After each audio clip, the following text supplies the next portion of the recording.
Hope you guys are doing good. Here we are, 7-2, so we're back at it with more exponent rules.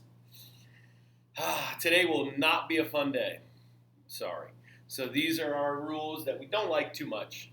We're going to finish up with, I think, probably about 3 more. And that should be good. And then we should be completely dangerous about problems with exponents in it, and that'll be a lot of fun for us, okay? So anyway, first rule we're going to get to we call the quotient rule, right? Quotient of power. So quotient rule says keep the base, whatever that is, subtract the powers. There you go. So this is like the opposite of product. Quotient, divide, product, multiply, right? Those are opposite, so it makes sense that we would be doing the opposite operation, okay?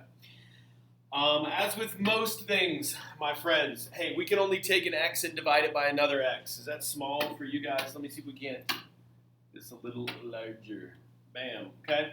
So we cannot take a q and divide it by a z, right? In this case, x's can only be divided by other x's. Y's can only be divided by other y's, right? That hasn't changed. We can't take x to the 7th and divide it by y to the 3rd, right? It's not the same base. Okay? So with that in mind, right, if it helps you, right, this is what we're going to do. It's a 2 for 1, guys. 2 problems for the price of 1. Do this. Do this. Good to go. Okay? Whatever we get, guys, like wherever the bigger, there's so many different ways we could go with this. Let's just do the easy way. Wherever the bigger number is, that's where the exponent will end up at. Okay? And that doesn't make any sense now, but once we get into negatives, then it will. Okay? So when we divide this, you can kind of think of our whole fraction as disappearing. So x to the 7th divided by x to the 6th is just keep the base, subtract the powers first. Okay? Y to the 12th divided by y to the 3rd, keep the base, subtract the powers, 9. Okay? You can write it this way, or if you wanted to be cat and fancy, you could write it like that without the 1. I don't really care either way. Means the same thing. Good to go. Okay, a to the 3rd, b to the 9th, divided by ab squared. Okay, so again, going to divide our a's, then we're going to divide our b's. So this is a, keep the base, subtract the powers, 2. Keep the base, b, subtract the powers, 7. Okay, a squared b to the 7th. That was fun. Again, pretty straightforward with those two. All right. So we're probably going to get some numbers now. Again, so more powers of quotient rule. Right? This is kind of like our power rule that we dealt with yesterday, but now we're seeing it with a fraction or a quotient. Okay. All that we really have to remember is just like when we had, multiple terms. X, y, inside a parentheses, we raised both of them to that power. The same things happens, if I can speak, happens here, right? Whatever's in the numerator gets raised to that power. Whatever's in the denominator will also get raised to that power, okay? If you can simplify like numerator, denominator, kind of like we just were with some division, do that, then go ahead and raise it, and then you won't have to simplify your fraction in the end, okay? But like here on this case, is there anything that's going to simplify here? Right? I can't really take 4 and divide it by 5. It's just still 4/5, okay? But what we can do is raise everybody to the 3rd power. And then it's just really going to be like that. There's really nothing more that it can be. All right? Remember, there's invisible ones here. Go ahead, raise everything to the 3rd power. So 4 to the 3rd power, c to the 9th, d to the 9th, all over 5 to the 3rd.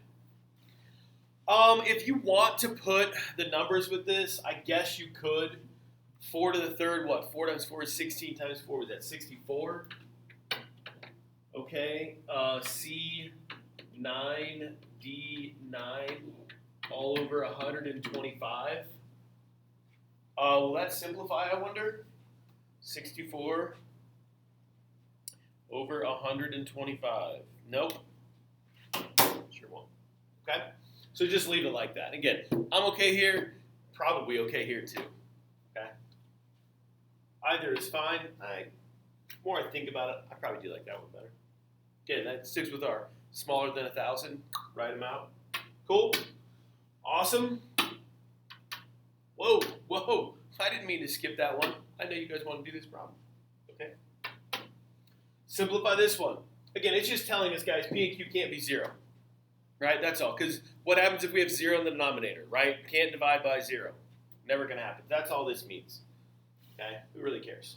What we care about is taking and raising each one of those terms in the numerator and denominator, right, to the third power. All right. Again, nothing I can really simplify. If these were M and N down here, guys, I would say let's do quotient rule first, simplify that, then we'd raise everything to the power, right? But nothing's going to simplify, so we're just going to raise everybody to the third power. So this is going to be 3 to the third power, M to the 9th, N to the 6th, and this is going to be over 4 to the 3rd, P to the 15th, Q to the 3rd. Okay. Change these into their numbers, that's fine. 3 times 3 is 9. 9 times 3 is 27.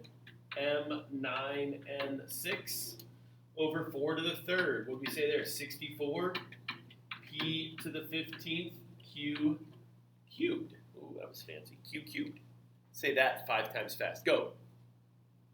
You're not doing it. Okay. Good to go there.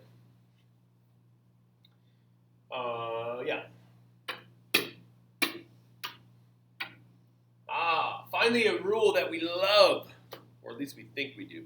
Zero exponent rule, guys.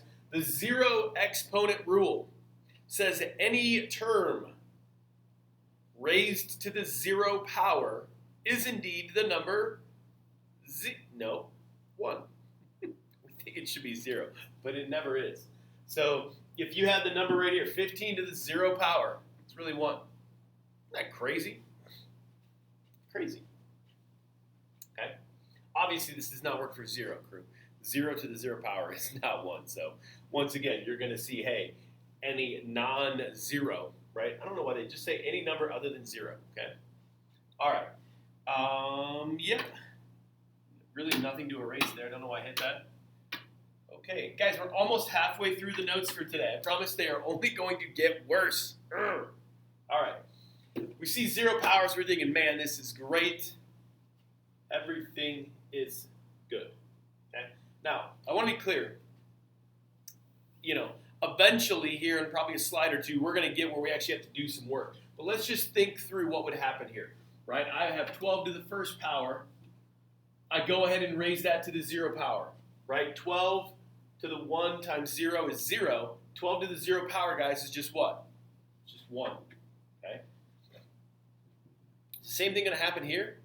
M to the 8 times 0 is 0. M to the 0 power is also 1, okay?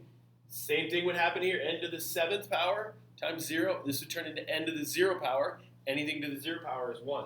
So the whole top part of my fraction here turns into 1 times 1 times 1. Okay. What happens down here? Well, the exact same thing is going to happen. 8 is also going to turn into 8 to the 0 power, which is 1. M to the 5th, also going to turn into m to the 0 power, which is 1. N to the 10th power, also going to turn into n to the 0 power, which is 1. So all of this really just turns into this, which turns into that, okay? Eventually, guys, parts of these are going to turn into 1s, and the other parts aren't going to go to the 0 power.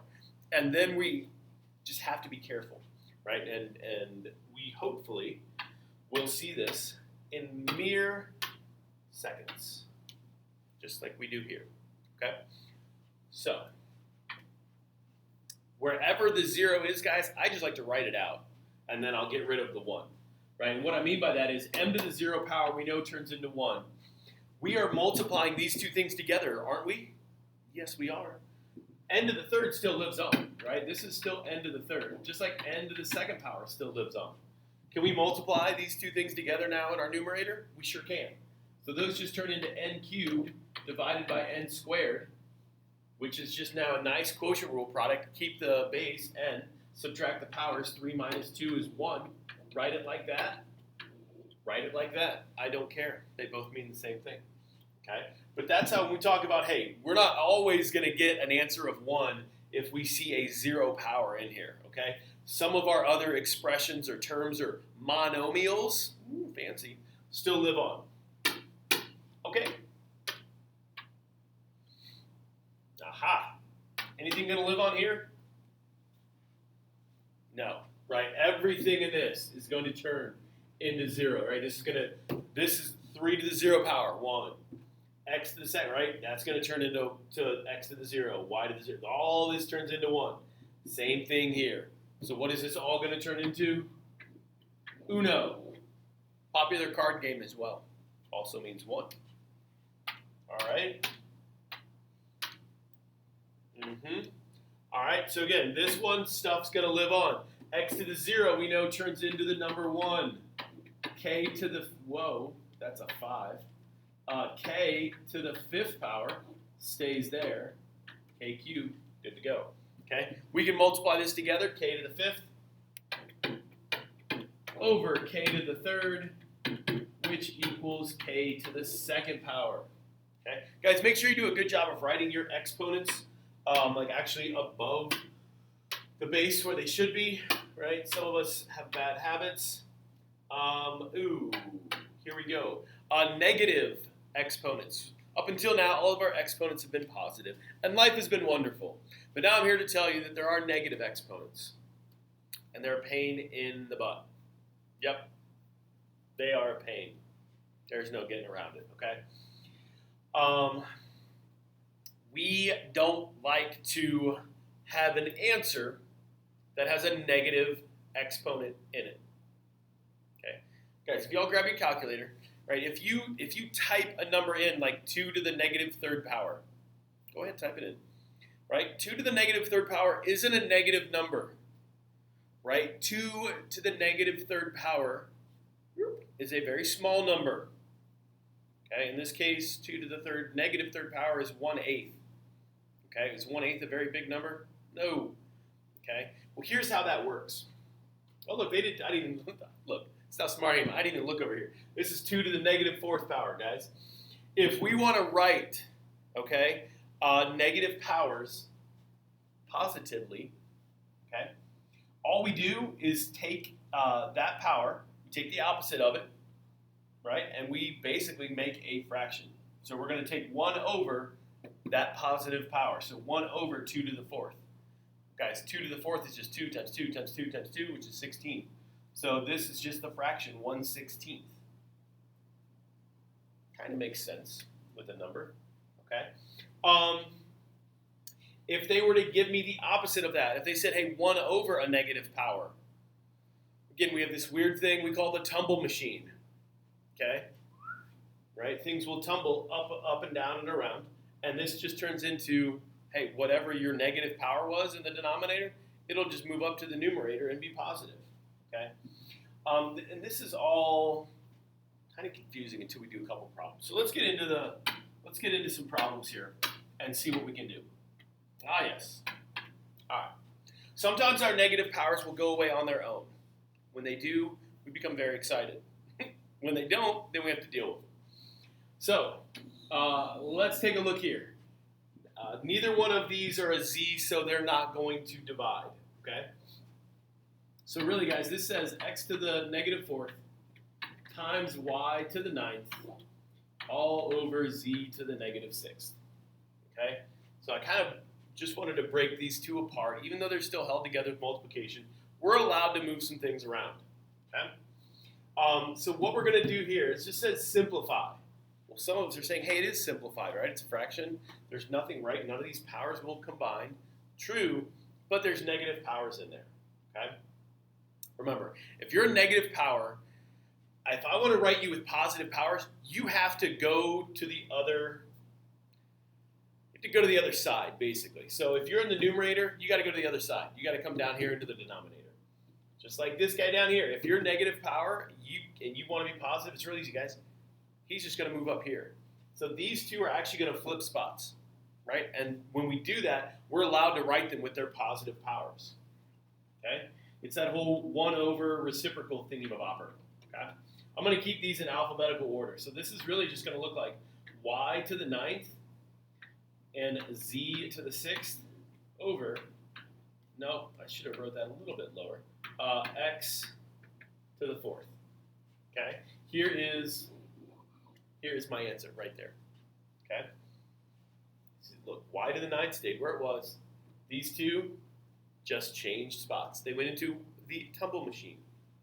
Okay, Mr. Noel and I made up the tumble machine either this year or the year before was the tumble machine. Because we do this in the other math class too, and they love the tumble machine. You can ask them about it. Anyway, simplify. All right, now here we are going to have some stuff that simplifies. This makes me excited. So again, if it helps guide your eyes, right, all of those can be simplified, right? Same variables here. I got numbers, we can divide those there, okay?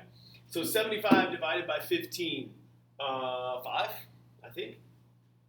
Now, where does the 5 go? Where does the 5 go in the numerator or the denominator? It goes in the numerator. When you divide these two things, whatever you get goes in the numerator. And if there isn't any, like if this is all that it is, then just leave it all by itself. Yeah, so this is going to turn into 5. Okay? I mean, if you want to make a fraction, you can, right? That might help some of us. Okay, so p to the third divided by p to the fifth. So keep the base, subtract the powers. 3 minus 5 is really negative 2. Negative 2. Okay, oh boy, be careful here. Double negative is going to happen if you are not careful. So this is going to be m, keep the base, and then negative 5 minus negative 4. Natalie, what is negative 5 minus negative 4?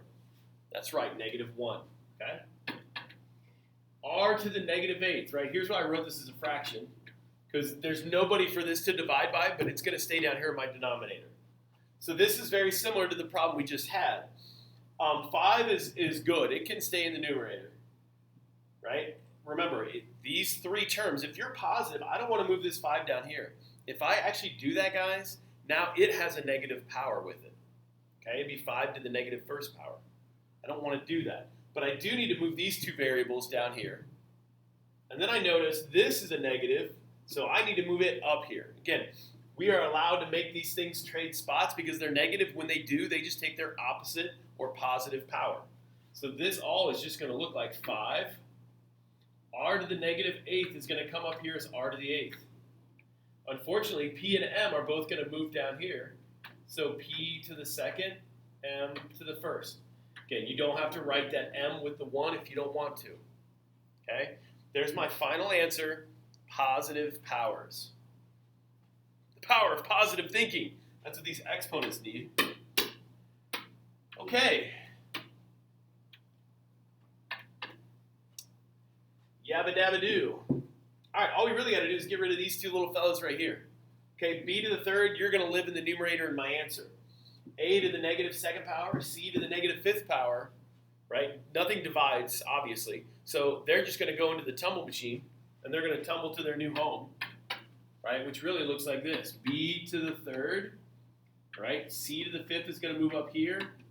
A to the negative 2 is going to move down there. When they move to the numerator or denominator, guys, their exponent changes to the opposite, the positive one.